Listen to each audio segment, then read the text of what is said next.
Quero saudá-los e saudá-las nessa manhã, na graça, na paz e no amor daquele que, tendo nos amado primeiro, nos atraiu para si. Amém? Vocês estão felizes de estar aqui mesmo nessa manhã? Amém? Mesmo com horário de verão? Amém? Diga graças a Deus.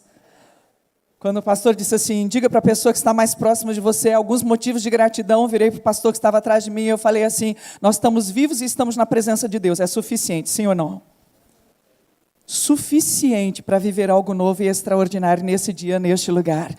Queridos e queridas, o meu nome já foi citado aqui. Eu sou Soraya Juncker e, embora o sobrenome seja alemão, eu não falo alemão nem de feira. Na realidade é do meu esposo. Nós somos uma família ministerial ou um ministério familiar, como ficar melhor na sua cabeça aí. Meu marido na realidade, eu sou chamada carinhosamente de pastor em todos os lugares, mas o meu marido é que é o teólogo da casa. Nós somos casados há 35 anos, nós temos 3 filhos, nosso filho mais velho é pastor em São Paulo, a nossa já é casado com a Paula, ele se chama Igor Juncker, ele nos deu o neto mais bonito que a terra já produziu. Irmãos, não dá para pôr em palavras. Pelo menos na terra do meu coração. Eu sei que tem avós aqui que também acham a mesma coisa dos seus. Nós temos uma segunda filha, o nosso neto chama Theo, a esposa do Igor chama Paula. Nós temos uma segunda filha, que é a nossa jornalista, é a nossa tecladista. Nós temos um ministério também com expressão de adoração. Ela se chama Raíssa. E a nossa terceira filha, ela nasceu depois de 10 anos, é o nosso bebê, é a nossa fisioterapeuta, se chama Radassa. E esse nome tão parecido assim não foi proposital, eu não estava antecipando um tempo em que as mulheres com nomes parecidos faziam dupla sertaneja e ganhavam muito dinheiro. Bem que eu queria, mas não foi essa a proposta. Na realidade, quando a Raíssa nasceu, eu tive muitos problemas de saúde e os médicos disseram que eu não podia mais ter filhos. E depois de 10 anos eu comecei a sentir um sintoma que eu já tinha visto 2 vezes em algum lugar. E o meu marido disse para mim, deve ser problema de mulher, e eu fui no médico e não era, e eu continuei sentindo sintoma, ele disse, deve ser infecção urinária, e não era, e eu continuei sentindo os sintomas, e aí um dia eu estava no banheiro conversando com Deus, e eu disse, Deus, eu queria dizer só uma coisa para o Senhor, a sua palavra diz, entrega o teu caminho ao Senhor, confia no Senhor e Ele satisfará os desejos do teu coração. Quando nós casamos, nós tínhamos um desejo de ter um menino e uma menina. Então eu queria dizer para o Senhor, relaxa Deus, está tudo certo, o Senhor já deu os 2. Aí Deus me fez uma pergunta, Ele disse, o que está escrito em Eclesiastes? E eu comecei a citar o texto sobre o tempo, fui citando, até chegar no versículo que diz, porque Deus colocou a eternidade no coração do homem, e certamente da mulher também, sem que este ou esta possa conhecê-la desde o princípio. E ele perguntou para mim o que é a eternidade. Eu falei, a eternidade é a vontade do Senhor para o homem e para a mulher desde o princípio. Ele disse, então lê o texto de novo. E eu fui citar o texto de novo. E então o texto fica assim, porque Deus colocou a vontade dele no coração do homem e da mulher, sem que este ou esta possa conhecê-lo desde o princípio. E ele disse, este é o desejo que eu cumpro. Não é aquele que você diz da boca para fora, é aquele que você tem até medo de dizer com medo que aconteça. E aí eu saí do banheiro e falei para o meu marido, estamos grávidos. E aí fomos fazer o exame e deu positivo e nasceu a nossa terceira filha. Deus já havia antecipado o nome da nossa filha para nós. Eu achei o nome lindo, na época nós morávamos no Nordeste, trabalhávamos junto a uma igreja presbiteriana, aliás, eu estou aqui revivendo alguns momentos junto com vocês. E eu lembro que, na época, quando Deus soprou um nome no meu ouvido, era o nome Radassa, que era o nome de Esther. E aí eu fui para uma irmã que estava grávida na igreja e falei para ela, Deus me pôs um nome lindo na cabeça. Se nascer menina, você põe? Ela disse, ponho. Eu disse, é Radassa. Ela disse, maravilhoso, nasceu um menino. Momento foto, só um pouquinho. Aí a esposa do pastor da igreja engravidou. E aí, quando eu soube que era gêmea, eu falei, Deus, é agora, ó Senhor, é agora, vai para ela. Falei para ela, irmã, Deus pôs um nome lindo na minha cabeça, se nascer alguma menina daí dos 2, você põe? Ela disse, ponho, qual que é? Radassa. Ela falou, maravilhoso, nasceram 2 meninos.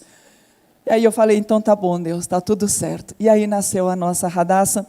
Nós moramos no início do nosso casamento lá na Paraíba, de onde eu sou, lugar de Deus, Sião na terra, Praticamente os paraibanos são descendentes diretos de Abraão, porque lá é uma terra que emana leite e mel, leite de cabra e mel de rapadura, para a glória de Deus. Nós nos casamos, moramos lá, depois fomos morar em Sergipe, Deus nos mandou a Brasília, e nos últimos 20 anos, nós estamos trabalhando junto com a Igreja Metodista em São Paulo, fazendo um trabalho de despertamento, sensibilização, capacitação na área de oração e adoração. Então, amados e amadas, estar aqui nesses dias, poder ouvir tudo que eu ouvi aqui, poder absorver aquilo que tenho absorvido através da citação, da presença, da experiência de cada um dos irmãos e das irmãs, me faz relembrar, claro, algo que já vivi. Sou de origem presbiteriana, estou na Metodista há 35 anos, depois que eu casei com meu marido, porque o meu marido tem 6 gerações de metodista na família, ele é praticamente sobrinho de Wesley. Então eu fui para a Metodista, mas sou de origem presbiteriana, e os presbiterianos então disseram para mim, provavelmente você havia sido predestinado a ser metodista, agora os metodistas dizem para mim, se você sair, corre o risco de cair da graça. E eu vivo no meio desse negócio aí, para a glória de Deus. Amados e amadas, estava observando, na realidade, ontem à noite, ali de cima, e o olhar de cima, ele é sempre muito rico. Ontem à noite, durante o culto, estava lá em cima e estava observando todo o movimento, as expressões. E 2 coisas me chamaram a atenção o tempo inteiro, que eram esses banners. Eu não sei se você daqui de baixo tem a visão que a gente ali de cima tem, porque eles ficam muito claros diante de nós. E o que vinha ao meu coração é que nós temos muitas motivações e muitas referências nesses dias, neste lugar. Nós temos a reforma, por exemplo, como referência, nós temos a evangelização, a igreja, a ideia da igreja relevante num tempo de pós-modernidade, a oração, e o que saltava para mim do versículo é que os dias são maus. Nós temos muitas referências, nós temos muitas motivações, mas a palavra de ordem que saltava aos meus olhos e ao meu coração era proclame. Diga comigo, proclame. Ah, que essa boca mole, irmão. Vocês tomaram café? Então diga, proclame. O que saltava ao meu coração é, se é reforma, então nós vamos proclamar que nós somos salvos pela fé, amém? Se é evangelização, então proclame que Jesus é o caminho, a verdade e a vida. Ele é o caminho que nós escolhemos, Ele é a vida que nós vivemos, Ele é a verdade que nós proclamamos. Se é, irmãos e irmãs, a relevância num tempo de pós-modernidade, eu vou dizer para você que uma das coisas que me chama a atenção na pós-modernidade é essa proposta de globalização. Mas eu vou dizer para você que é uma globalização da individualidade na realidade. Quanto mais acesso temos, mais estamos nos recolhendo. E aí, se é para proclamar nesse tempo de pós-modernidade, vamos proclamar que somos corpo vivo de Jesus, ou seja, dependemos uns dos outros, vivemos em comunidade, e isso tem valor para nós. Então pegue na mão da pessoa que está do lado, diga, você tem valor para mim, caminhar com você é especial. Ok? Se é oração, irmãos e irmãs, que nós vamos falar neste lugar, proclame que em Jesus Cristo nós temos o sim e o amém para todas as promessas, diz a palavra do Senhor. E como diria Calvino, a oração é o antídoto para todas as aflições. Se vamos falar de dias maus, e é verdade que vivemos dias maus, queridos e queridas, mas eu vou dizer uma coisa para vocês, os dias não são fáceis, e graças a Deus por isso. Porque o fácil nos remete, queridos, à natureza carnal. As coisas espirituais, elas não são fáceis. Viver na dimensão do Espírito não é fácil. Então, vivemos dias maus, é verdade. Mas se vamos falar sobre isso, queridos e queridas, precisamos entender o seguinte, que o tempo mau é a oportunidade de que se levantem homens e mulheres espirituais, avivados, ungidos, avivados porque foram tocados pelo poder da ressurreição, ungidos porque receberam da parte do Espírito de Deus a habilidade de se mover sobre a face da terra em o nome de Jesus. Amém, irmãos e irmãs? Vocês estão comigo? Nesse sentido, queridos e queridas, o que vinha à minha mente era algo que C.S. Lewis diz com muita tranquilidade. Ele dizia assim, nos seus escritos está lá, ele dizia, toda vez que você faz uma opção, alguma coisa muda na sua essência. Então, o que eu queria desafiar você nessa manhã, nesse pouco tempo que nós temos aqui, é que você se assuma um proclamador em o nome de Jesus. Amém? Quantos proclamadores nós temos aqui? Levante a mão, deixe-me ver. Amém. Então, amados e amadas, eu quero, nesse tempo de proclamação, eu quero trazer de volta ao coração de cada um dos irmãos e das irmãs um texto da palavra do Senhor, que se encontra em Atos, capítulo 1, versículos de 12 a 14. Porque eu quero reler com vocês a história dos primeiros proclamadores da igreja, para retirar daí e repensar os princípios que regem a vida de proclamadores. Atos capítulo 1, versículos 12 a 14. Quem achou, diga pronto. Quem não achou, diga E quem não trouxe Bíblia, fique calado de vergonha, hein, irmão. Isso é um encontro de crente. Vamos ficar em pé, queridos? Vamos ler a palavra do Senhor?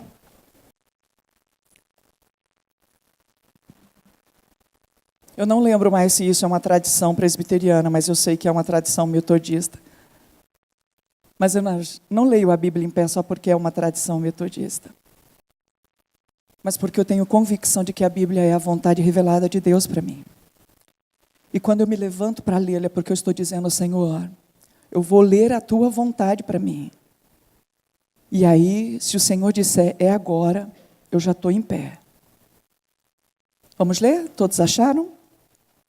Talvez a minha Bíblia tenha uma tradução um pouco diferente da sua, mas o texto diz assim: Então voltaram para Jerusalém do monte chamado Olival, que dista daquela cidade tanto como uma jornada de um sábado. Quando ali entraram, subiram para o cenáculo onde se reuniram Pedro, João, Tiago, André, Filipe, Tomé, Bartolomeu, Mateus, Tiago, filho de Alfeu, Simão Zelote, Judas, filho de Tiago. Todos estes perseveravam unânimes em oração com as mulheres, com Maria, mãe de Jesus, e com os irmãos deles. Diga graças a Deus. Te damos graças, Senhor, pela leitura dessa palavra e a convicção que nós temos de que ela é viva e é eficaz o suficiente para trilhar o caminho da nossa interioridade e imprimir em nós, Senhor, entendimento, em nome de Jesus. Amém e amém. Podeis sentar, queridos e queridas.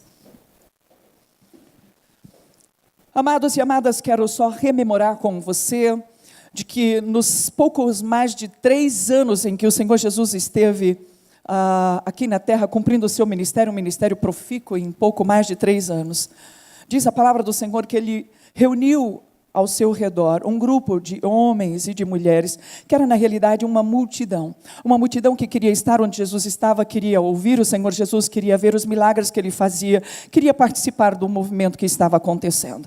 No meio dessa multidão tinha um grupo de pessoas que seguiam o Senhor Jesus um pouco mais de perto, que era chamado de discípulos, pessoas que não só queriam estar onde Jesus estava, ver o que Jesus era capaz de fazer por causa do poder do Espírito que estava sobre Ele, mas também queriam ter um pouco mais de proximidade e aprender com Jesus a fazer as coisas. O texto de Lucas faz uma diferença e chega a dizer para nós que do meio dos seus discípulos o Senhor Jesus escolheu 12, aos quais chamou de apóstolos, que era na realidade mais do que parte da multidão que queria estar onde Jesus estava, ver o que Jesus era capaz de fazer, usufruir dos milagres que Ele realizava, aprender com o Senhor Jesus, mas acima de tudo ter tamanha intimidade com Jesus que pudesse ter uma revelação pessoal de quem era o Senhor Jesus. E por isso nesse grupo se encaixa Paulo, depois de tanto tempo, mesmo não tendo estado com ele nesses 12 iniciais, mas ele se entende discípulo porque era alguém que tinha uma revelação pessoal do Senhor Jesus. Então, nesse tempo em que Jesus esteve caminhando aqui, de 3 anos e pouco, ele investiu na vida dessas pessoas, ensinou essas pessoas, compartilhou com elas, ele chegava a falar no meio da multidão, juntamente com eles, através de parábolas, na realidade, mas quando ele se reunia com os seus discípulos, ele dava a entender a parábola para dizer para mim e para você de que a palavra é acessível a todos, mas que o entendimento espiritual é para aqueles e aquelas que têm intimidade com o Senhor. Então, em todo o tempo em que Jesus esteve com os seus discípulos, ele investiu neles. E no final do tempo, ele deixou algumas instruções com eles. E a primeira delas está lá no finalzinho do texto. E nós conhecemos, quando ele estava terminando de ministrar, e ministrar aos seus discípulos, ele cita em Lucas capítulo 24, que eles deveriam ficar em Jerusalém até do alto serem revestidos do poder. E aí o texto de Atos começa dizendo: e recebereis poder ao descer sobre vós o Espírito Santo, e sereis minhas testemunhas, tanto em Jerusalém como na Judeia, em Samaria e até os confins da terra. Eram as últimas palavras do Senhor deixadas no coração desses discípulos com um único zelo, de que eles pudessem manter no coração, para poder evangelizar, para compartilhar a fé, e não só a fé, mas compartilhar a vida da fé, eles pudessem guardar os princípios que haviam regido as suas vidas durante todo esse tempo. Havia um zelo no Senhor Jesus de que eles não esquecessem aquilo que eles haviam aprendido. Então ele diz: ficai, e depois ele diz: ide por todo mundo e pregai o evangelho a toda criatura. Amados e amadas, o que o Senhor Jesus estava dizendo é que esses princípios, eles são inegociáveis, porque eles nos dão um testemunho relevante em todo o tempo, e não importa se o tempo é de modernidade, pós-modernidade, pluralidade, relativismo, ou pós-verdade, como estão pregando hoje os intelectuais de Harvard. Mas o que o Senhor Jesus estava dizendo é que esses princípios ajudariam os discípulos a cumprir o mandamento da proclamação. E aí, amados e amadas, eu quero compartilhar com vocês apenas 5 princípios que devem ser observados por nós como proclamadores neste lugar ou aonde quer que o Senhor nos leve. O primeiro princípio, queridos e queridas, está exatamente no começo do versículo que nós lemos, que diz que depois de terem recebido da parte do Senhor Jesus a orientação de que eles deveriam permanecer em Jerusalém até do alto serem revestidos, diz a palavra do Senhor, eles estavam com o Senhor Jesus lá no monte, quando o Senhor Jesus ascendeu aos céus, mas eles lembraram da palavra de Jesus, dizendo que eles deveriam estar em Jerusalém.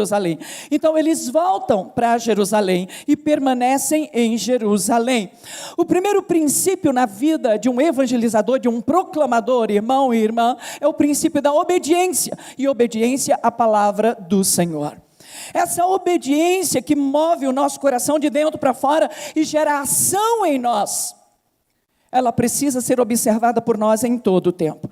Os discípulos observaram isso e eles obedeceram a palavra do Senhor. E eu queria que você entendesse que obedecer é fazer o que Deus manda e não fazer o que Deus não manda. E eu queria que você repetisse isso comigo. Obedecer é fazer o que Deus manda e não fazer o que Deus não manda. Por que é importante nós citarmos essa segunda parte? Porque nós somos tendenciosamente ativistas, irmãos e irmãs. Estamos muito preocupados em saber o que Deus quer que a gente faça. Portanto, se Deus te deu ordem, vai e faz. Mas se o Senhor não te deu palavra, se o Senhor não te deu ordem, baixa o facho, fica quieto, não faz nada. Porque Eugene Peterson chega a dizer que aquilo que a gente não faz para Deus, não raro, é muito mais importante e relevante do que aquilo que a gente faz muitas vezes. Então, obedecer é fazer o que Deus manda e não fazer o que Deus não manda. A obediência, irmão e irmã, não tem o jeitinho nosso de ser, tem que ser do jeito de Deus. Porque se obedecer é cumprir a vontade de Deus, significa fazer do jeito de Deus, no tempo de Deus e como Deus diz. Então nós precisamos abraçar esse princípio, o princípio da obediência a Deus, obediência à palavra de Deus que diz para mim e para você: ide e pregai o evangelho, ide e fazei discípulos. A palavra do Senhor que diz para mim e para você: orai sem cessar.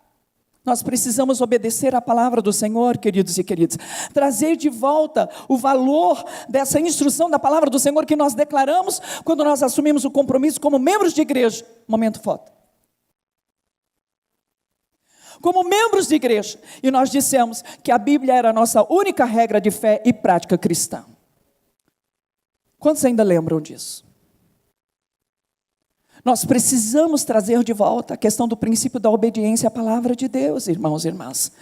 Há um missionário amigo nosso que nos contou esses dias uma experiência muito interessante e engraçada que ele teve. Ele disse que quando ele estava no princípio do seu ministério, ele ia ministrar em muitos lugares. Hoje ele faz um trabalho fantástico no Haiti, junto às crianças que ficaram órfãos depois de todos os problemas que o Haiti teve. Mas ele, no princípio do seu ministério, ele ia ministrar em muitos lugares. E ele disse que um dia ele estava aqui no interior do Paraná.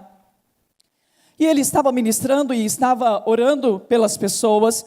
E quando ele chamou o altar, ele percebeu que algumas pessoas estavam abraçadas e estavam muito felizes. E elas estavam abraçadas e estavam juntas no altar, na chamada ao altar, no apelo. E ele disse que observou que uma delas estava segurando a saia. E aí ele estranhou, mas não sabia o que estava acontecendo. Ele perguntou para alguém: o que está acontecendo ali? E alguém disse para ele: você acredita? Essa irmã perdeu 14 quilos agora, aqui no altar. E ele disse: como? Ele disse: sim, ela perdeu 14 quilos. Ele falou: meu Deus, eu recebi a unção do emagrecimento. E eu não sabia. Ele disse: irmã Soraya, você sabe o que eu fiz?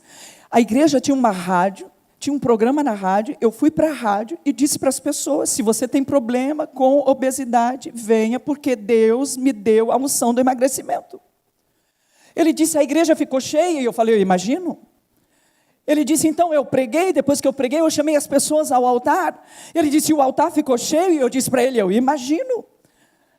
Ele disse: aí eu comecei a orar, e eu orei mais de meia hora e nada aconteceu. Ele disse: só quem emagreceu naquele dia fui eu, de tanto que eu orei. E eu disse para ele: eu imagino. Ele disse: porque eu não tinha entendido que Deus não me mandou fazer aquilo. E ele estava me ensinando a caminhar em obediência à sua palavra. Ele disse: mas aí eu encontrei um pastor também do Paraná. Ele disse: eu encontrei um pastor do Paraná que disse que um dia ele estava orando e disse para Deus: Deus, a minha igreja não cresce, Senhor, eu estou angustiado, Senhor, eu não sei mais o que fazer, me dá uma estratégia. Ele disse que Deus disse para ele: vai orar no centro da tua cidade. Ele disse: eu fui orar no centro da cidade. E aí eu perguntei para Deus: eu vou orar no centro da cidade, mas pode ser num horário calmo? O Senhor disse: é das 10 à meia-noite. Ele falou: então tá bom. Ele foi orar no centro da cidade das 10 à meia-noite. Ele disse que procurou um banco, sentou no banco e ele começou a orar. E aí de repente chega um parceiro e pergunta assim para ele: está fazendo o que aí? Ele falou: eu estou orando. Ele falou: estamos juntos. Ele disse: aquele homem se uniu a mim. E aí eu perguntei para Deus: vou ficar aqui com esse bêbado do meu lado, orando essa hora da noite, neste lugar? Deus disse para ele: não, começa a caminhar pela cidade. E aí ele começou a caminhar naquele lugar. E o resumo da história, queridos e queridas, é que em pouco mais de um mês, mais de 200 pessoas já se reuniam a esse pastor orando no centro da cidade. Em pouco mais de um ano, a sua igreja passou de 100 e poucos membros para mais de 1000 membros.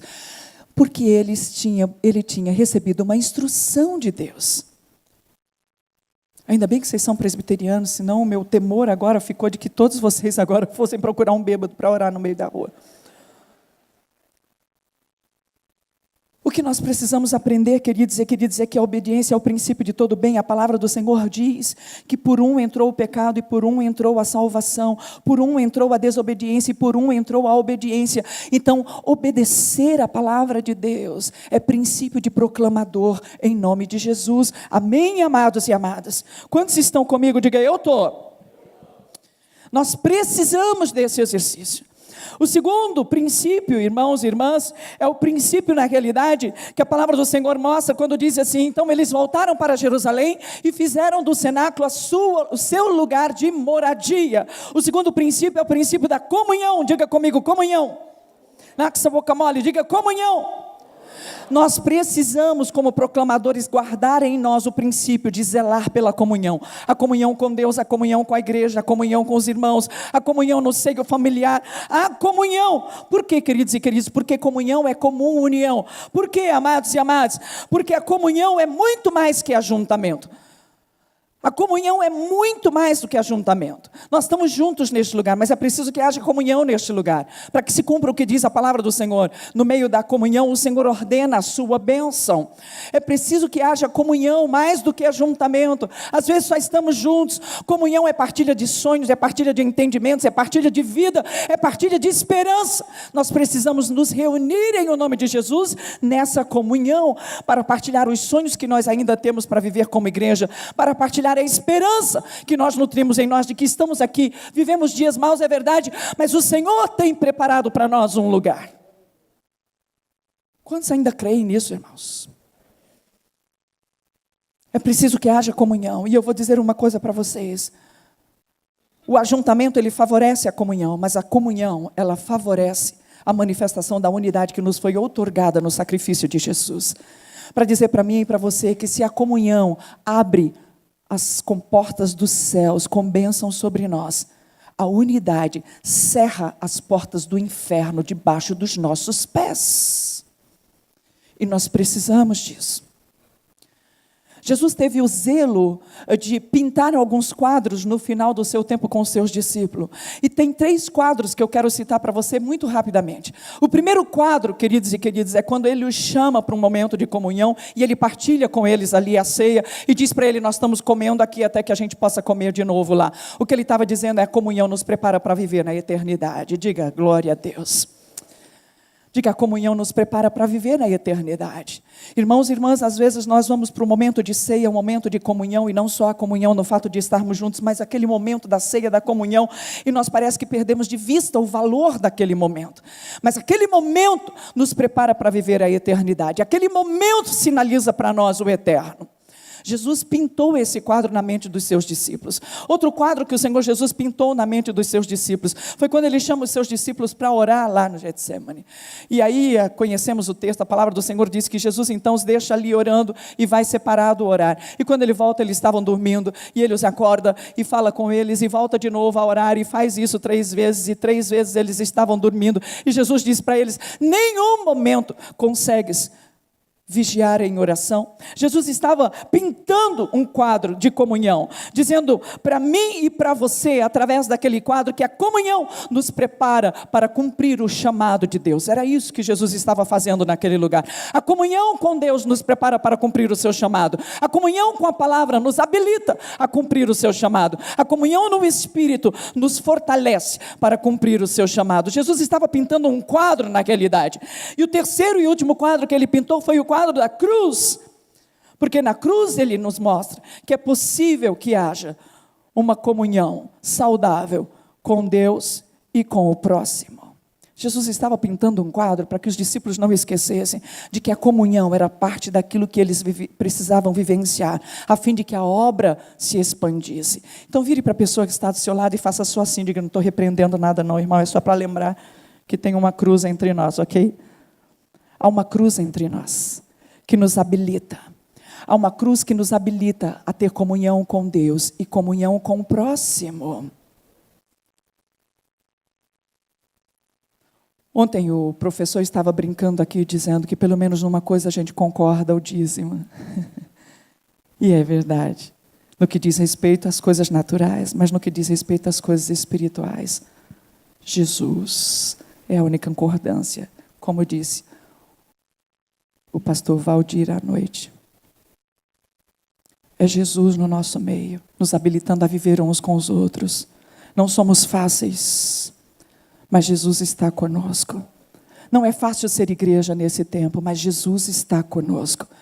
Não é fácil se levantar e se posicionar diante de uma geração incrédula, como nós temos visto, mas Jesus está conosco e Ele é suficiente. Quantos creem assim ainda? Amém? Então diz a palavra do Senhor que o segundo princípio é o princípio da comunhão. Nós precisamos zelar pela comunhão. Irmãos e irmãs, o inimigo sabe tanto que a comunhão é importante para o nosso crescimento e o nosso avanço como igreja, que ele investe nessa direção, gerando diferença entre nós nas pequenas coisas, fazendo a gente questionar a comunhão, fazendo a gente se distanciar um dos outros por coisas insignificantes. Tipo, você participa de uma igreja onde tem um ministro de louvor que não penteia o cabelo nem no meio nem de lado, é esse negócio meio para cima. E aí você diz assim: na minha igreja tem um ministro de louvor, mas aqui eu não sei o que acontece com aquele menino, mas ele não penteia o cabelo nem no meio nem de lado, é meio assim o cabelo. Aí você vai para casa, no outro domingo você está em casa se preparando para ir para a igreja, aí você lembra que vai ter um momento de louvor, e aí você lembra que vai ter alguém ministrando, aí você pensa: será que é aquele menino que tem o cabelo assim? Aí você chega na igreja, quem está ministrando? E aí você fala assim: cara, não é que eu não goste dele, mas não consigo entender. Te amo, amado. E aí no outro domingo você vai se preparar para ir para a igreja, você já pergunta assim: meu Deus, não sei se eu quero ir. Será que eu vou ou eu não vou? Vai que aquele menino está lá. Eu estou brincando com isso, irmãos e irmãs, mas são coisas insignificantes que têm minado a comunhão da igreja. E nós, como proclamadores, somos guardiões da comunhão da igreja. Nós precisamos vigiar sobre nós, vigiar sobre os nossos, vigiar sobre a nossa liderança, vigiar sobre aqueles que falam no nosso meio.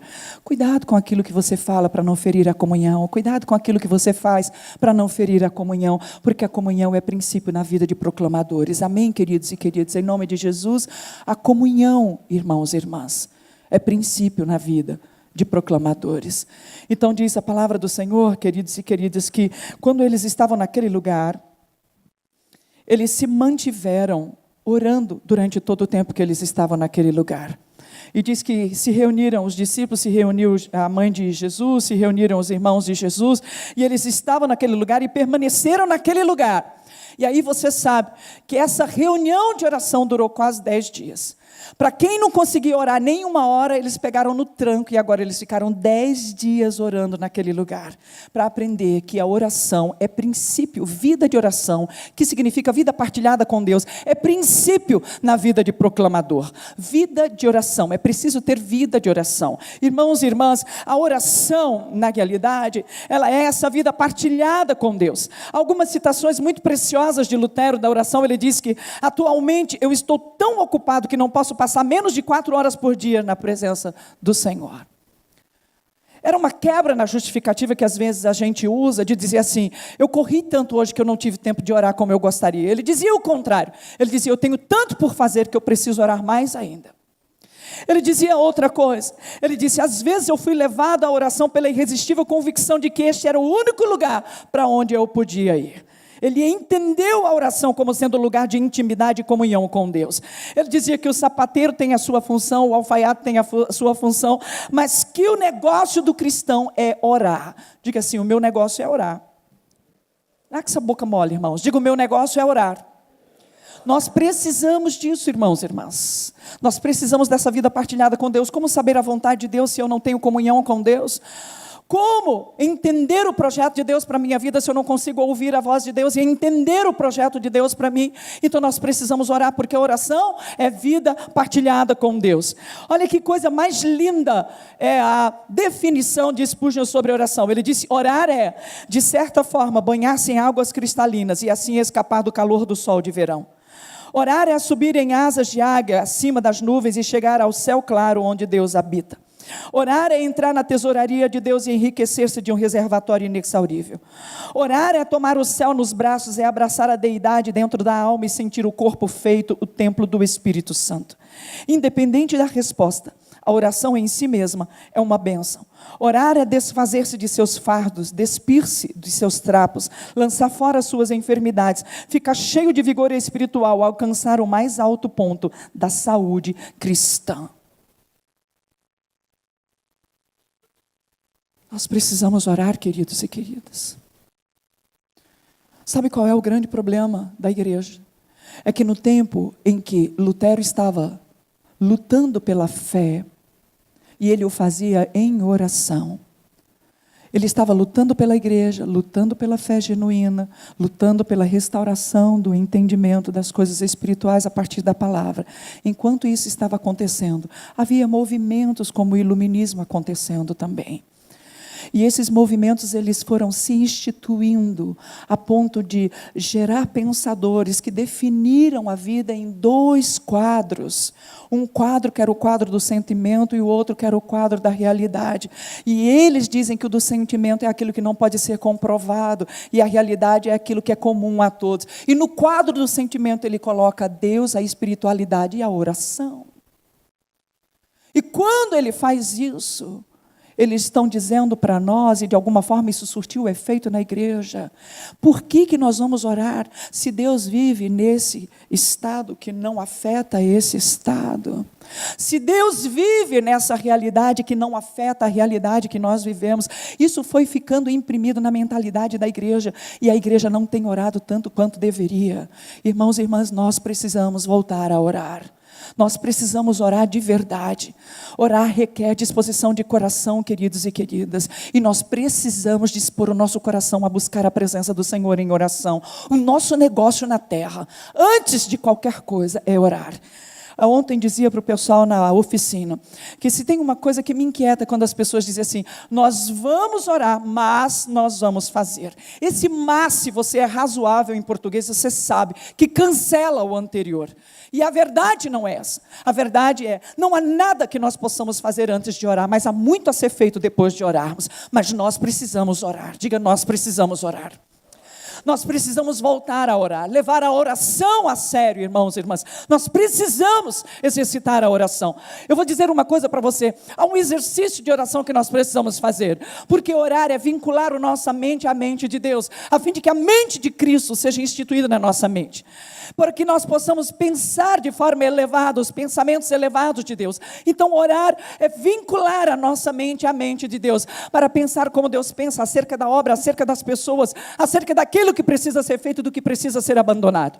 Orar, irmãos e irmãs, é não só pensar com o pensamento de Deus. Orar é vincular o nosso coração ao coração de Deus. A palavra do Senhor diz sobre tudo que se deve guardar, guarda, pois, o teu coração, porque daí procedem as fontes da vida. O que significa isso? Quando eu oro, eu estou vinculando o meu coração ao coração de Deus, então eu vou sorver das fontes de vida do coração eterno. Você consegue entender o que eu estou dizendo? Eu vou sentir o pulsar do coração de Deus quando eu oro. E é preciso que nós voltemos a experimentar isso. É preciso vincular o nosso coração ao coração de Deus, para ver como Deus vê, mas sentir como Deus sente acerca das pessoas. Tem uma missionária, eu não sei se vocês já ouviram falar, chamada Heidi Baker. Ela faz um trabalho extraordinário na África, e ela disse que um dia ela estava na África, e ela recebeu um convite para ministrar em Nova York, e ela disse, Deus, eu não fui chamada para isso, meu negócio é trabalhar com as crianças pobres da África. Ela disse, mas o convite vinha, e aquilo me incomodou, e ela disse, então eu decidi ir. E ela disse que quando chegou na igreja, era uma igreja muito rica, e as pessoas vestidas de forma muito elegante, paravam carros fantásticos, e ela disse, Deus, eu estou no lugar errado, eu não nasci para isso, eu nasci para falar para aquelas crianças, foi para isso que o Senhor me chamou. E ela disse que quando ela estava nessa inquietação, ela se ajoelhou no altar para orar antes de pregar, e Deus disse para ela, você quer que eu mostre para você como eu vejo essas pessoas? E ela disse, por favor, Senhor, porque eu não sei mais nem o que dizer neste lugar. Ela disse, então Deus disse, abre os olhos e olha de novo. E ela disse, no lugar das vestes ricas, eu vi pessoas vestidas de farrapos. Ao invés dos carros bonitos, eu vi pessoas sofrendo naquele lugar. E ela disse, eles são tão necessitados quanto as suas crianças da África. É assim que eu os vejo. Irmãos e irmãs, nós estamos precisando orar. Estamos precisando vincular o nosso coração a Deus para sentir como Deus sente, sentir o pulsar do coração de Deus. Sentir como Deus sente. Ver como Deus vê as pessoas. Nós precisamos orar porque orar significa unir, linkar a nossa mão à mão de Deus. E aí quando você estende, você sabe que não é a sua mão que está tocando, é a mão de Deus que está tocando alguém. Toque a pessoa que está do seu lado e diga que o Senhor te abençoe. Nós precisamos orar, queridos e queridas. Nós precisamos orar para que nós possamos sair e estender a nossa mão sobre aqueles que estão necessitados, sobre aqueles que estão carentes, sobre aqueles que estão sofrendo. Nós precisamos orar, porque orar é linkar a nossa mão à mão de Deus. Nós precisamos orar, porque orar é vincular os nossos pés aos caminhos do Senhor. E os caminhos do Senhor são mais elevados que os nossos caminhos. E nós estamos precisando, irmãos e irmãs, de que trilhar caminhos elevados num tempo de tanta morte e tanta incredulidade. Então põe a mão na sua cabeça e diga, eu quero vincular minha cabeça a Deus, a minha mente a Deus. Põe a mão no coração e diga, eu quero vincular meu coração a Deus.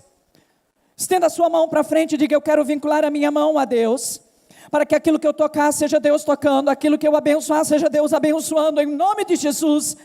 Aponte para os seus pés e diga, eu quero orar, porque eu quero vincular os meus pés ao caminho do Senhor, sem a possibilidade de me desviar nem para a direita nem para a esquerda, mas que eu possa ouvir uma voz atrás de mim dizendo, este é o caminho.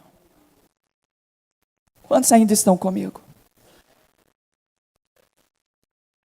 Esse é o terceiro princípio. Se somos proclamadores, precisamos voltar a orar.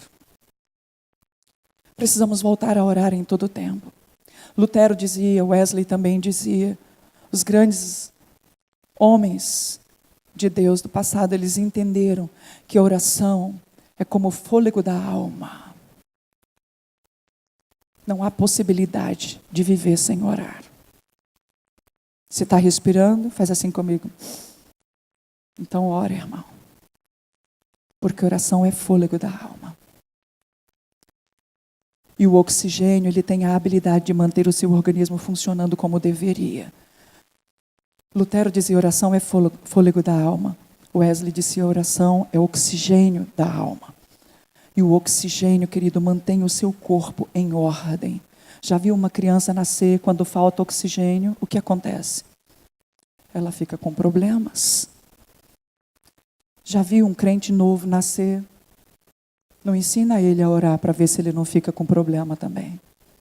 Depois você vai tentar ensinar e ele não vai receber o ensino. Porque ele não desenvolveu as habilidades espirituais. Quantos estão me entendendo? A minha avó morreu, ela tinha quase 90 anos. Ela era uma mulher de oração. E ela pedia só uma coisa a Deus. Por favor, mantenha a minha mente funcionando até o fim dos meus dias. E apenas nos últimos dias mesmo, ela já estava trocando o nome das filhas e não conseguia. Mas na hora que a gente dizia, vovó, vamos orar. E ela começava a orar. Ela começava a citar textos da palavra do Senhor e ministrar sobre a vida de cada um de nós. Porque a oração como oxigênio da alma manteve a mente daquela mulher sadia até o fim. Você está entendendo, querido? Por que há tanta enfermidade espiritual no meio da igreja hoje?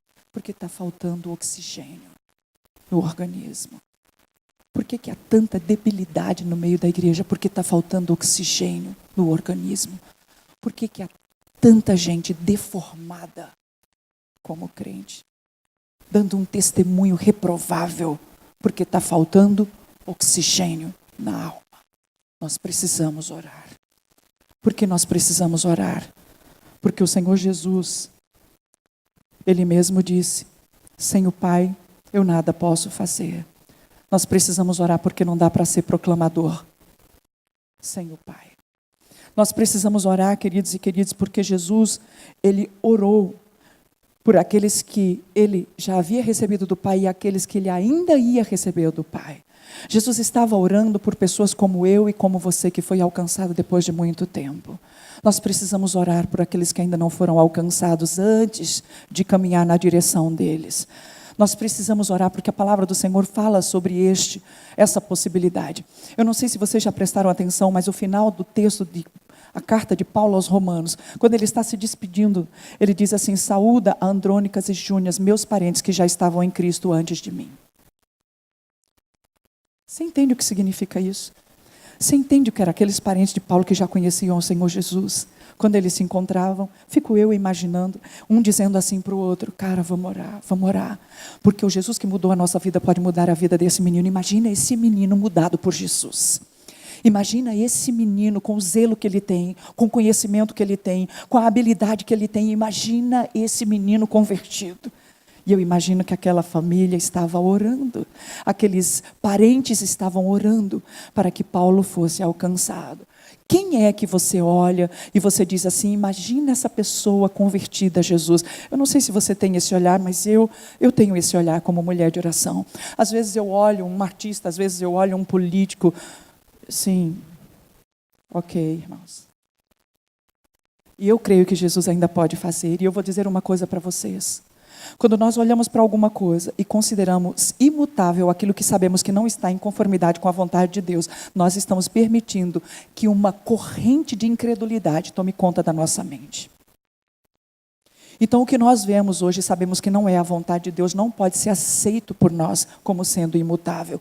Tudo pode mudar, as vidas podem mudar, o quadro pode mudar, o Brasil pode mudar. Eu continuo crendo no Deus que pode fazer diferença na história humana. Você também, amém, querido? Então nós precisamos orar. Então eu não sei se você olha, mas eu tenho esse olhar, eu olho para a pessoa e eu falo, meu Deus, imagina esse menino convertido, que estrago no inferno vai fazer. Imagina essa menina entregue ao Senhor Jesus, imagina essa mulher para Jesus. E eu começo a orar por essas pessoas. Foi isso que Jesus fez. Ele orou por aqueles que ele já havia recebido e por aqueles que ele ainda ia receber. Você é um proclamador, então você precisa aprender a orar. Não só por aqueles que você já viu serem alcançados, mas por aqueles que ainda precisam ser alcançados. E aí, irmãos, às vezes alguém entra na igreja e dá um testemunho assim: eu estava na rua, e aí eu senti a vontade de entrar aqui nessa igreja, e aí eu ouvi a palavra e eu me entreguei a Jesus, e você fala assim: uau! Olha, por acaso a pessoa, que acaso, irmão? Tudo que vem do acaso vai no acaso e acaba no acaso. O que vem do nada vai dar em nada, querido. Tinha muita oração em cima daquela pessoa, para que ela pudesse ser alcançada pelo Evangelho da Verdade. Por que nós precisamos orar? Porque Paulo, em 2 Coríntios, capítulo 4, versículo 4, ele diz que o Deus deste mundo cegou o entendimento dos incrédulos, e só há um que pode fazer brilhar essa luz, e é o Senhor Jesus. Amém, irmãos e irmãs? Então nós precisamos voltar a orar, queridos e queridas. Nós precisamos orar. Nós precisamos orar para ver o que Deus quer fazer no lugar onde Ele nos colocou. Não dá para fazer aquilo que Deus está nos mandando fazer, que é proclamar, ser uma igreja relevante, senão através da oração. Vocês estão comigo? Eu não sei quantos de vocês conhecem, mas tem algumas igrejas que estão usando um projeto chamado Casas de Paz, Lares de Paz. Não sei quantos de vocês já ouviram falar disso. As pessoas se preparam e vão a algumas casas, e as pessoas abrem as casas durante um tempo, e aí eles vão compartilhar o Evangelho. E aí eles vão falar sobre a salvação, sobre fé e tal. E aí eu fui compartilhar com o meu filho, que é pastor de uma igreja que fica num lugar que não tem residência praticamente perto. E eu falei: filho, é um projeto muito legal, se você quiser fazer com os seus jovens. Ele é pastor e toma conta dos jovens da igreja. E eu disse: você poderia fazer com os seus jovens. Ele falou: mãe, não tem casa perto da igreja. Mas eu já sei. Sabe o que os jovens fizeram? Os jovens foram para todos os comércios ao redor da igreja. E perguntaram para os comerciantes: vocês não querem que a gente venha aqui orar pelo comércio de vocês, pelo menos por algumas semanas? E eles disseram: por favor.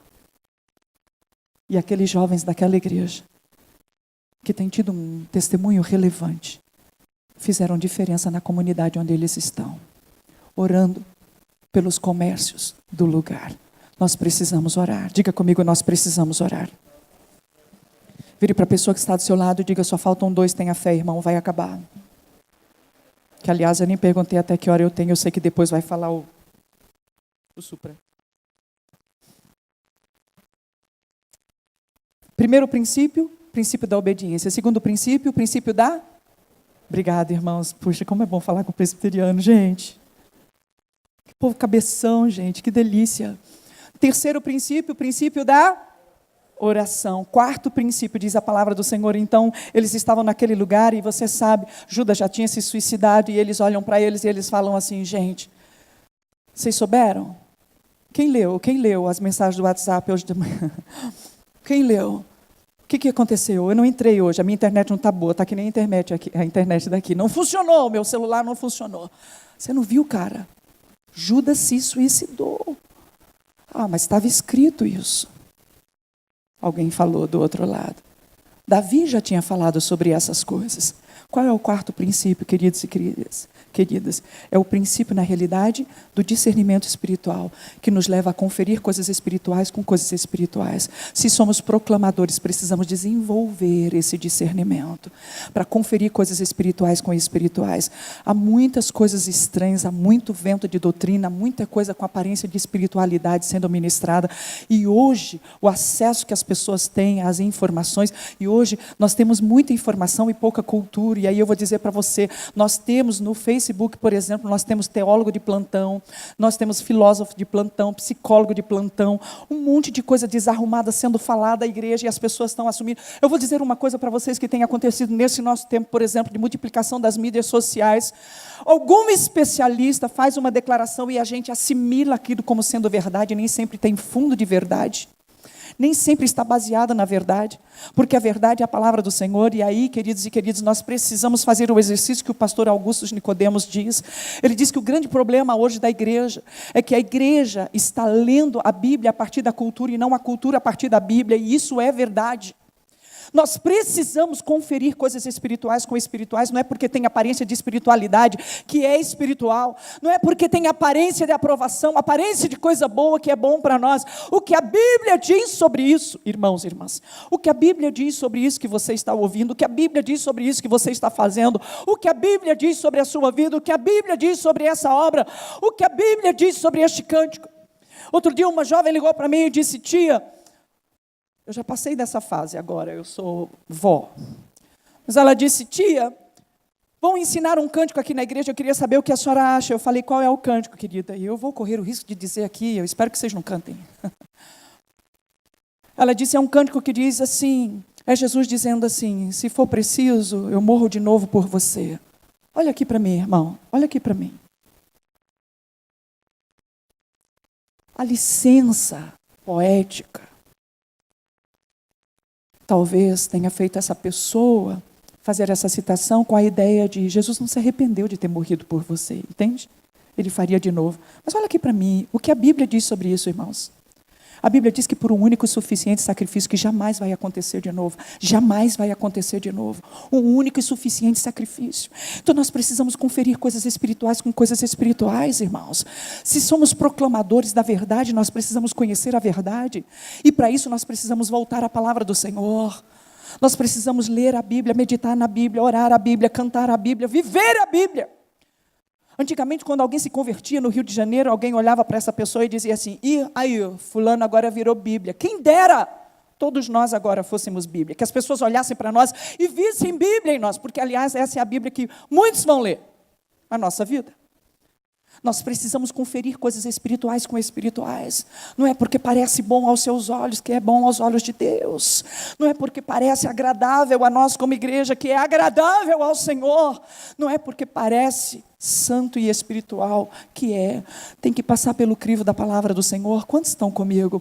É muito importante, irmãos e irmãs, o tempo que nós estamos vivendo, e tenho dito isso para os meninos lá que caminham conosco, é muito importante trazer de volta a riqueza do movimento da reforma, porque nós precisamos voltar a olhar a palavra como deveríamos olhar, a pregar a palavra. Nós fazemos muitas citações, nós usamos muitos livros, há uma riqueza nisso, é verdade, mas eu vou dizer uma coisa para vocês que eu brinco com os seminaristas lá, eu digo para eles, para cada 2 livros da faculdade, 1 da Bíblia, amém? Para não perder de vista. Porque o livro, você sabe, ele traz conhecimento, mas a Bíblia ela traz vida e vida abundante em Jesus. O livro, alguém preparou para você. E eu não sou contra livro, irmãos. Eu, inclusive, trouxe um de vídeo e oração. Me ajuda aí, para compartilhar com vocês ali no final. Não sou contra. Mas o livro significa que alguém preparou e você só vai comer. É quase um enlatado. Tem enlatado de qualidade, é verdade. Mas é quase um enlatado. Só tem um alimento puro, natural e espiritual, que é a palavra do Senhor. Então nós precisamos voltar à palavra. Sabe o que nós fizemos esses dias numa vigília nossa? Nós tínhamos em torno de 600 pessoas na nossa vigília. Eu lembro que a primeira vez que eu tinha talvez, não sei se há no nosso meio gente assim, mas eu tinha um zelo muito grande pelo livro, a Bíblia, o livro, quando eu era uma criança dentro da igreja presbiteriana, há pouco tempo atrás, amém, irmãos? Eu tinha um zelo muito grande pelo livro, sabe? A Bíblia, o livro. E eu lembro que um dia foi um pregador aqui do sul, lá para o Nordeste, e aí ele estava falando sobre a diferença da palavra e o livro. E aí ele pegou a Bíblia, irmãos, e jogou assim no meio da congregação. Até hoje eu ouço o barulho das folhas fazendo... Eu tomei um choque com aquilo, porque eu tinha um zelo pelo livro e não pela palavra. Mas Deus foi me ensinando o zelo pela palavra, o amor pela palavra. E isso já era, no nosso meio, já era algo a se esperar no meio da minha família. Sabe por quê? Porque a minha avó era analfabeta. E um dia ela estava em casa e ela disse que ela teve uma visão em sonho, e ela disse que na visão tinha um prédio, embaixo do prédio estava escrito: o Evangelho é a verdade. Irmão, pensa comigo, a minha avó era analfabeta, mas ela leu no Espírito aquela visão. Ela disse, a única coisa que ela conhecia do Evangelho era quando ela ia lá na missa, E o sacerdote dizia, palavra do evangelho. E aí li um livro, ela falou, então esse livro, Deus está me dizendo que esse livro é a verdade. E aí ela foi e comprou uma Bíblia, e ela aprendeu a ler na Bíblia.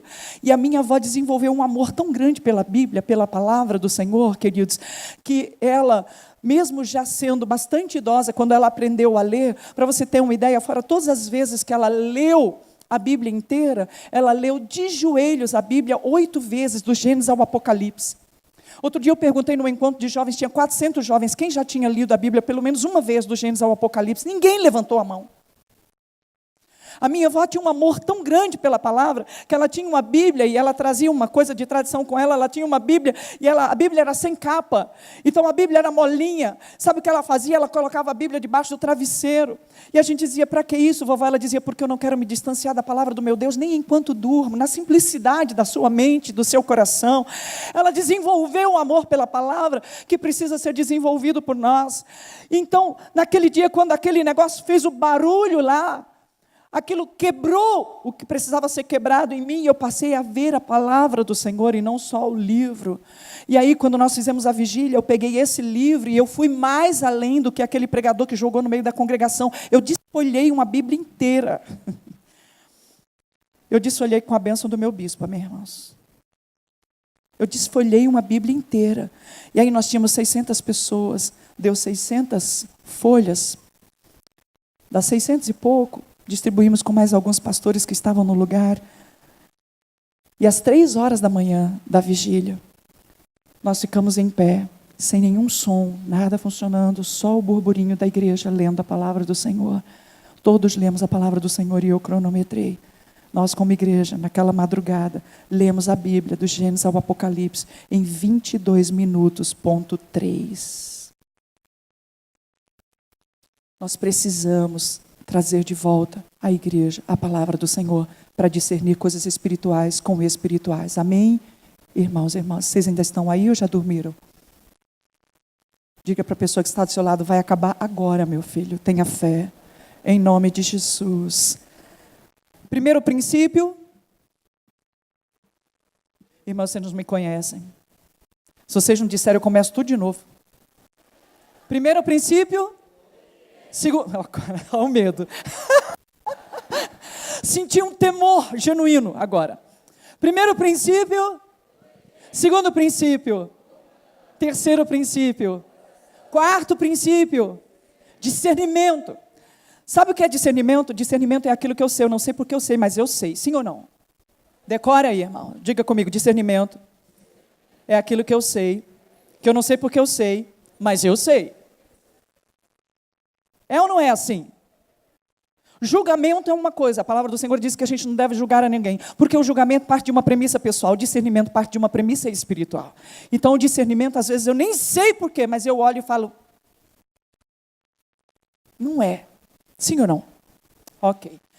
Quinto princípio, vai acabar agora. O quinto princípio, queridos e queridas, é que então a palavra do Senhor diz que os discípulos estavam reunidos e eles disseram assim, gente, nós precisamos resolver um problema. Jesus escolheu 12, 12 é o número certo. Então nós precisamos escolher o 12º. Vamos escolher. E aí alguém sugeriu assim, sobre quem nós vamos lançar a sorte? E ele disse, nós vamos lançar a sorte sobre... E aí eu quero dizer aqui para os irmãos que foi a última vez que os discípulos lançaram sorte, era uma prática comum no meio do povo, mas a partir dali... Depois da descida do Espírito, nunca mais eles lançaram sorte, porque agora o Espírito dizia, pareceu bem a mim, pareceu bem a ti, faz assim. Mas eles lançaram sorte, diz a palavra do Senhor, e eles lançaram sorte sobre 2 nomes. Que 2 nomes eram esses? Alguém disse assim para eles, vamos escolher 2 dentre aqueles que estavam conosco desde o princípio. Opa! Como assim? Estavam conosco desde o princípio, desde o Jordão, eles estavam conosco. Aquelas pessoas estavam com Jesus lá desde o princípio, desde o Jordão, e Jesus não tinha escolhido eles. Eles estavam com Jesus quando Jesus escolheu só 3 para entrar no barco. Eles estavam com Jesus quando Jesus escolheu só alguns para entrar na casa de Jairo. Eles estavam com Jesus quando Jesus escolheu os 12 e não escolheu eles. E eles não disseram, magoou, vou para casa. O que isso significa, queridos e queridas? O quinto e último princípio que quero deixar com vocês é o princípio da perseverança. Faço o que faço, porque Deus plantou no meu coração, e não porque espero ser reconhecido por homem nem mulher. Você está entendendo? Tem gente que se magoa no meio da igreja porque se esforça, mas se esforça para agradar a homens. E aí diz assim, o pastor não observa quanto eu me esforço, eu chego mais cedo que todo mundo, eu limpo os microfones, eu ponho os instrumentos no lugar. Se você está fazendo para agradar ao seu pastor, então vai e cobra dele mesmo a sua atenção. Mas se você faz para agradar a Deus, então é com Deus que você resolve isso. Aqueles homens estavam com eles desde o princípio. E não abandonaram porque não foram escolhidos, porque não foram citados, porque não foram levados em ocasiões especiais, porque não foram colocados em nenhum cartaz de igreja. Eles não abriram mão, eles não voltaram atrás, eles perseveraram. E eu quero dizer para você, se tem uma coisa que vai requerer de nós perseverança, é o ministério da proclamação. Nós precisamos perseverar. Ontem dizia para o pessoal, permanecer é um estado de continuidade, perseverança é um sentimento de continuidade, nós precisamos perseverar. Não basta só continuar sentado no banco da igreja que você escolheu sentar, é preciso manter o coração naquele lugar, a fim de que você possa produzir em o nome de Jesus. Não basta só continuar com o nome no hall de membro da igreja, é preciso abraçar o projeto de ser igreja naquele lugar, e isso requer de você perseverança. Quantos estão comigo e estão entendendo o que eu estou dizendo? É preciso perseverar, porque num tempo difícil que nós estamos vivendo, em dias maus, para ser uma igreja relevante, nós vamos receber muito não.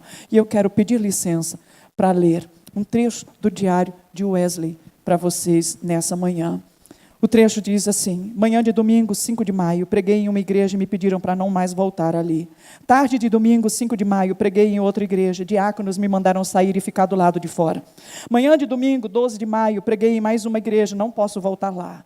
Manhã de domingo, 19 de maio, estive em outra igreja e os diáconos me chamaram e solicitaram que não retornasse. Tarde de domingo, 19 de maio, preguei na rua e me chutaram na rua. Manhã de domingo, 26 de maio, preguei em uma campina e soltaram um touro acabando com o culto e me expulsando do lugar. Manhã de domingo, 2 de junho, preguei longe, na saída da cidade e fui expulso da estrada. Tarde de domingo, 2 de junho, preguei num pasto e 10.000 pessoas me ouviram. Quantos nãos você precisa ouvir? Porque ouvir um sim pode parecer fácil, mas um proclamador é alguém que provavelmente vai ouvir muitos nãos. Quantos nãos nós precisamos ouvir?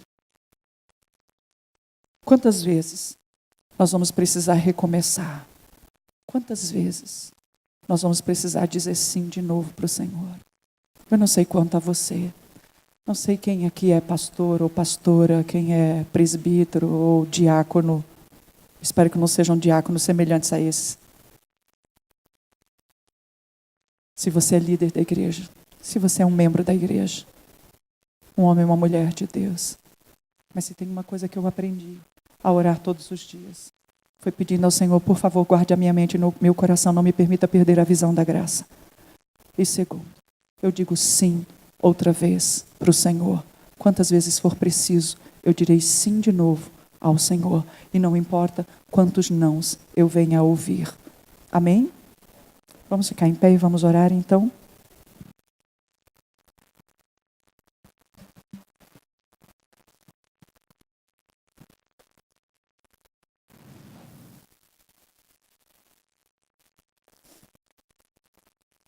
Quantos aqui se entendem chamados por Deus?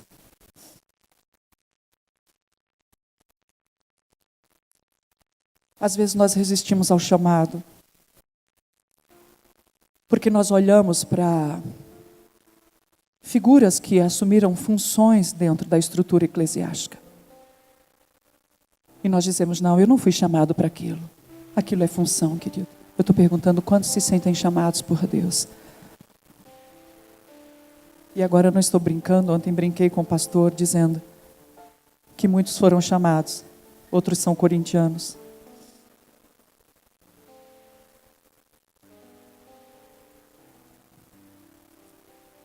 Eu estou perguntando se você já ouviu a voz do Senhor.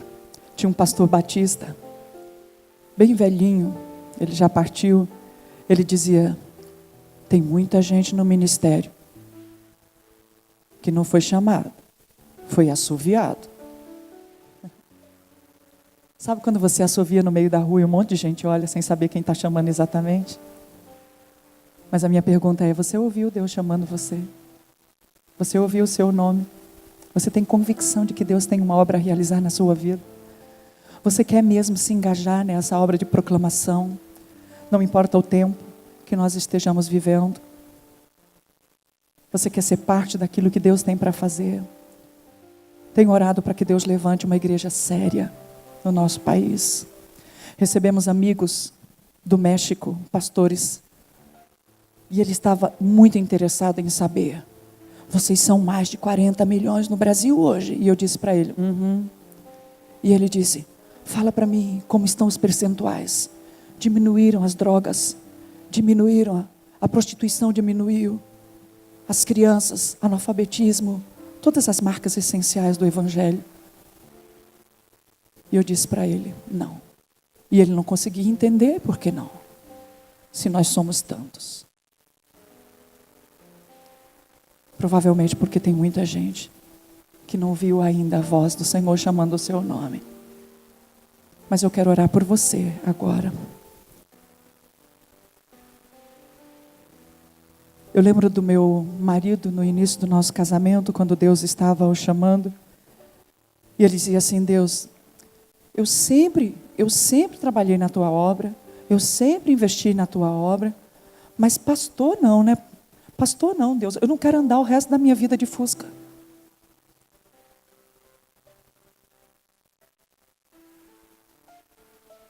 E Deus olhou para ele e disse,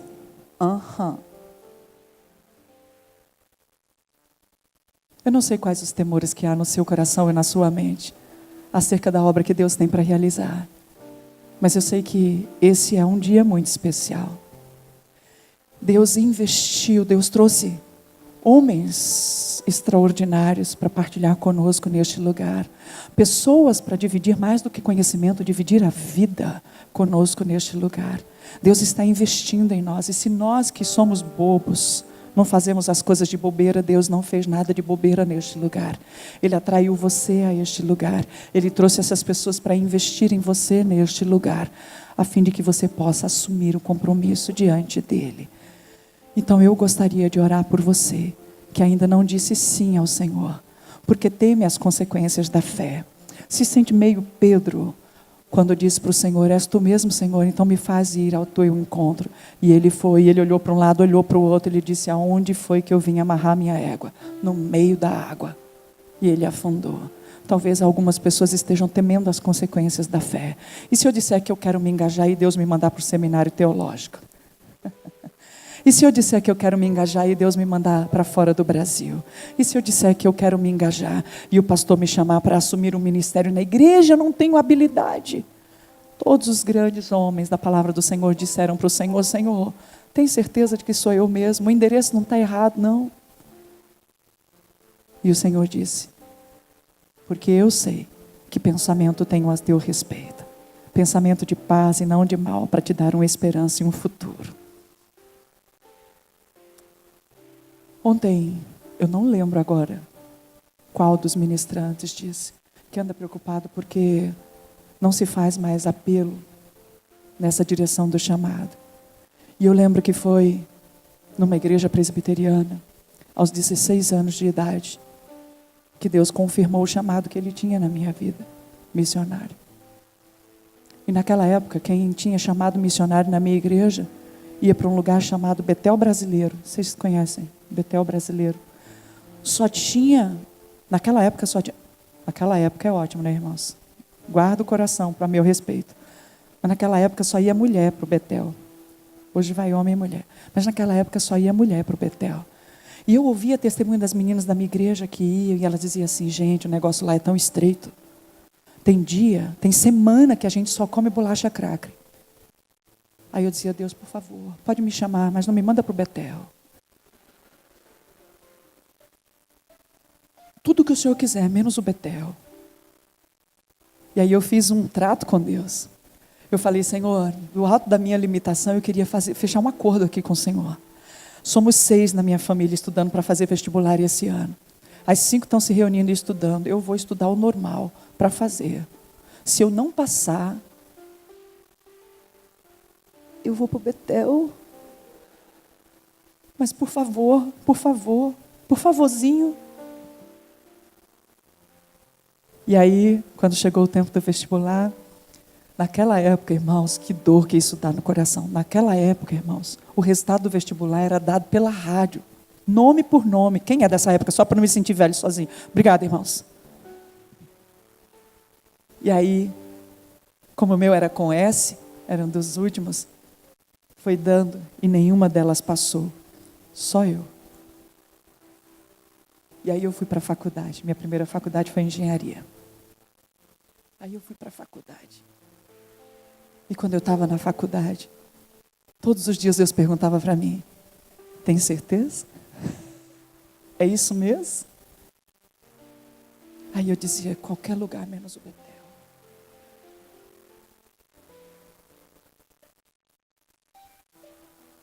Eu entrei muito cedo na faculdade.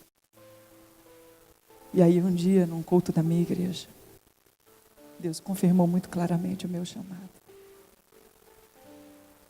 Eu era da Igreja Presbiteriana do Brasil. Não tem mulher pastora. Mas eu tinha convicção de que Deus tinha uma obra para realizar na minha vida. Então a minha pergunta para você que está aqui é: você já ouviu Deus chamando você? Eu não estou dizendo que você vai fazer teologia. Eu não estou dizendo que você vai para o Betel. Betel hoje aceita menino também. Não estou dizendo isso. O que eu estou dizendo é que você precisa se render à vontade de Deus. Porque não há maior realização senão o cumprimento da vontade de Deus. Me sinto uma mulher realizada hoje no caminho dos 60.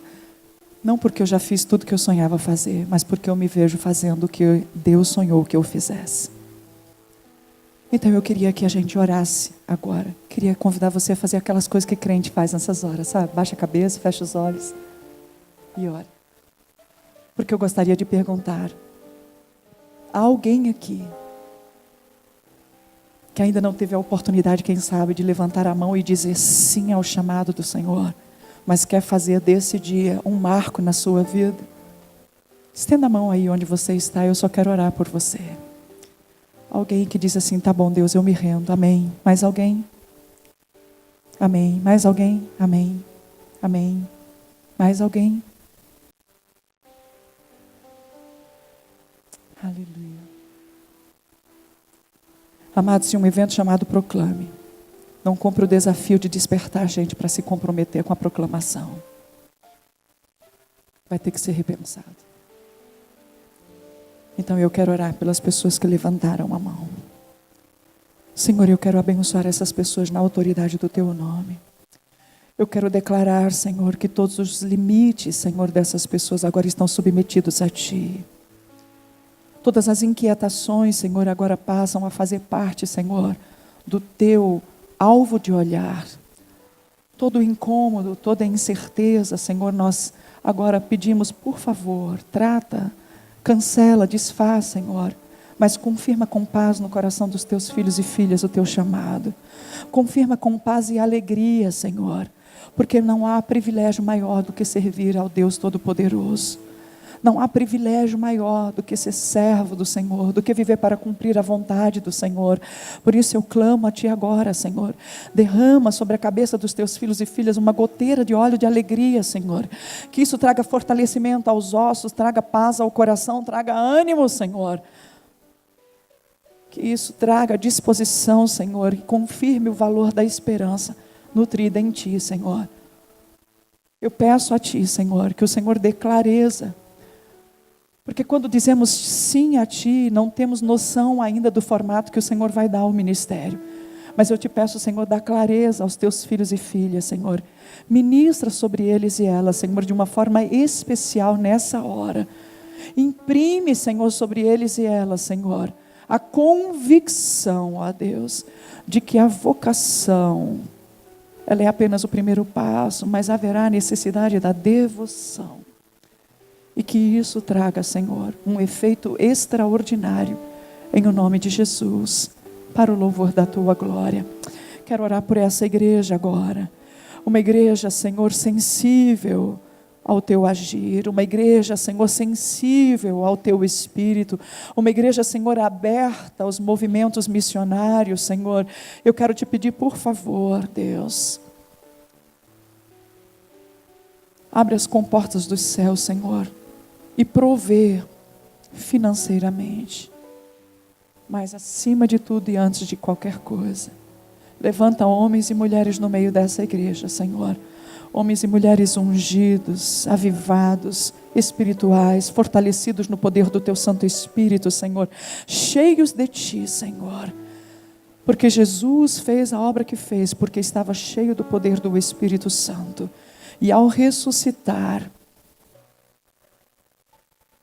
tocado pelo poder do Espírito, pelo poder do cumprimento, Ele nos deu por promessa esse poder.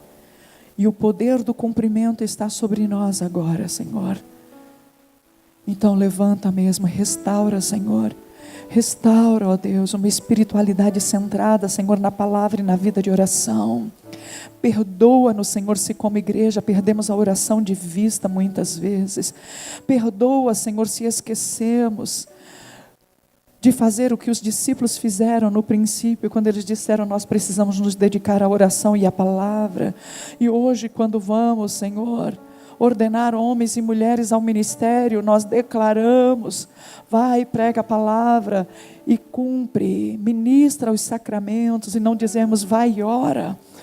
Ó Deus, perdoa-nos como igreja, Senhor, se perdemos de vista, ó Deus, os princípios que foram partilhados por Jesus e que são parte, Senhor, do ministério da proclamação. Agora quero abençoar, Senhor, a liderança dessa igreja. Quero abençoar na autoridade do teu nome. Quero declarar, Senhor, que toda ação contrária à tua vontade cai por terra. Que todo dardo inflamado do maligno, toda palavra que não procede de ti, Senhor, não tem lugar sobre a vida destes homens e dessas mulheres. Senhor, eu os abençoo na autoridade do teu nome, eu os abençoo na autoridade do teu nome, Senhor, a fim de que a tua glória seja vista através deste povo, aonde quer que o Senhor os coloque, em o nome de Jesus, amém e amém. Abraça a pessoa que está do seu lado, diga que o Senhor te abençoe, que a graça do Senhor te alimente, que o Senhor te sustente, que Ele te dê ânimo renovado, que Ele te faça prosperar, em nome de Jesus, em nome de Jesus, amém? Podeis vos sentar, queridos e queridas.